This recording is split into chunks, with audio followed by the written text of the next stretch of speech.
ఏపీలో కూడా ఎండల తీవ్రత గట్టిగానే ప్రభావం చూపిస్తుంది. ఏపీలో పరిస్థితి ఏ విధంగా ఉందో మరింత సమాచారం మా ప్రతినిధి రాజు అందిస్తారు. రాజు, ఏపీలో కూడా పలు జిల్లాలకి ఆరెంజ్ అలర్ట్ ని అలాగే ఎల్లో అలర్ట్ ని జారీ చేశారు. అక్కడ పరిస్థితి ఏ విధంగా ఉంది? ఇప్పటికే గత 4 రోజులుగా ఏపీ వ్యాప్తంగా ఎండలు మండిపోతున్నాయి. నిన్న చూస్తే అత్యధికంగా రాష్ట్రంలో అటు ప్రకాశం జిల్లాలో అత్యధికమైనటువంటి ఉష్ణోగ్రతలు నమోదైనటువంటి పరిస్థితి అయితే ఉంది.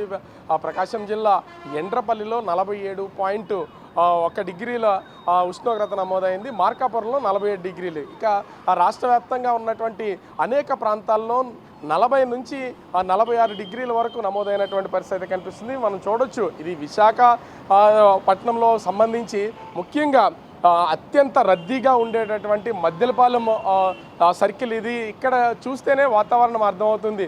నిత్యం రద్దీగానే ఉంటుంది. ఉదయం నుంచి రాత్రి దాదాపుగా 11 గంటల సమయం వరకు కూడా ఇదే రద్దీ కొనసాగుతుంది. అంటే ఇంత రద్దీగా ఉన్నటువంటి ప్లేస్లోనే ఆ జనాలు అంటే మనుషులు కరువైనటువంటి వాతావరణాన్ని అయితే మనమైతే చూడొచ్చు. పూర్తి స్థాయిలో ఎండలు అధికంగా ఉన్నటువంటి నేపథ్యంలో ప్రజలెవరూ కూడా ప్రస్తుతము బయటకు వస్తున్నటువంటి పరిస్థితి అయితే కనిపించడం లేదు. ఎక్కడికక్కడ తగు జాగ్రత్తలు తీసుకుని అంటే ఉదయాన్నే ప్రయాణం చేస్తున్నటువంటి వాళ్ళు కూడా ఉదయాన్నే తమ ప్రయాణాలు చేసుకుంటున్నటువంటి పరిస్థితి అయితే ఉంది. నిత్యము ఆ రోడ్డు క్రాస్ చేయడానికి కూడా ఖాళీ లేనటువంటి రోడ్లన్నీ కూడా విశాఖలో ప్రస్తుతం అయితే పూర్తి స్థాయిలో ఈ ఎండల తీవ్రత ఉన్నటువంటి నేపథ్యంలో జాగ్రత్తలు తీసుకుంటున్నటువంటి పరిస్థితి అయితే కనిపిస్తుంది. ముఖ్యంగా నిన్న మొత్తం రాష్ట్ర వ్యాప్తంగా కూడా 36 మండలాల్లో అతి తీవ్రమైనటువంటి వడగాలు వీచినటువంటి పరిస్థితి అయితే ఉంది. 185 మండలాల్లో వడగాళ్ళు అయితే వీచాయి. ఈరోజు కూడా వాతావరణ శాఖకు సంబంధించి కొన్ని వివరాలు అయితే వెల్లడించినటువంటి పరిస్థితి అయితే కనిపిస్తుంది.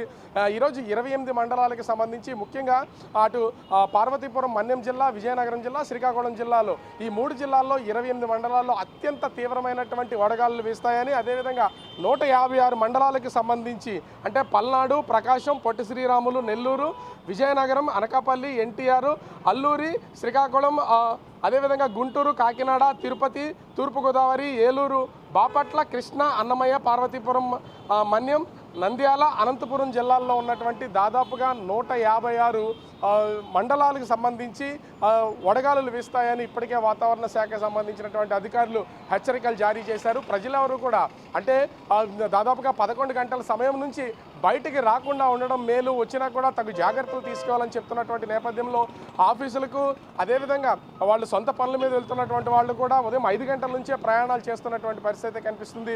వాతావరణం పూర్తి స్థాయిలో మారిపోతుంది. మరొక 4 రోజుల పాటు ఇదే వాతావరణం తీవ్రమైనటువంటి వడగాలులు వీచే అవకాశం ఉందని వాతావరణ శాఖ తెలియజేసినటువంటి నేపథ్యంలో ప్రజలు కూడా కొన్ని జాగ్రత్తలు తీసుకుంటున్నటువంటిది మనకైతే కనిపిస్తుంది. కానీ ఇప్పటికే 4 రోజుల నుంచి తీవ్రమైనటువంటి వడగాళ్ళు ఉన్నటువంటి నేపథ్యంలో మరి ఒక 4 రోజులు ఇదే విధమైనటువంటి వడగాళ్ళు వీస్తాయని చెప్తున్నారు. ప్రస్తుతం టైం దాదాపుగా 8:30 కావస్తుంది. ఈ టైంలోనే నిర్మానుష్యమైనటువంటి ప్రాంతాలుగా ప్రదేశాలు ఉన్నాయి. అదేవిధంగా గాల్పులు కూడా వడగాళ్ళు కూడా తీవ్రంగా వీస్తున్నటువంటి పరిస్థితి అయితే కనిపిస్తుంది. దీనికి ప్రజలందరూ కూడా జాగ్రత్తలు తీసుకోవాలని వాతావరణ శాఖ తెలియజేస్తున్నటువంటి పరిస్థితి కనిపిస్తుంది. Radhika, thank you Raju. For more videos like this, subscribe Big TV channel.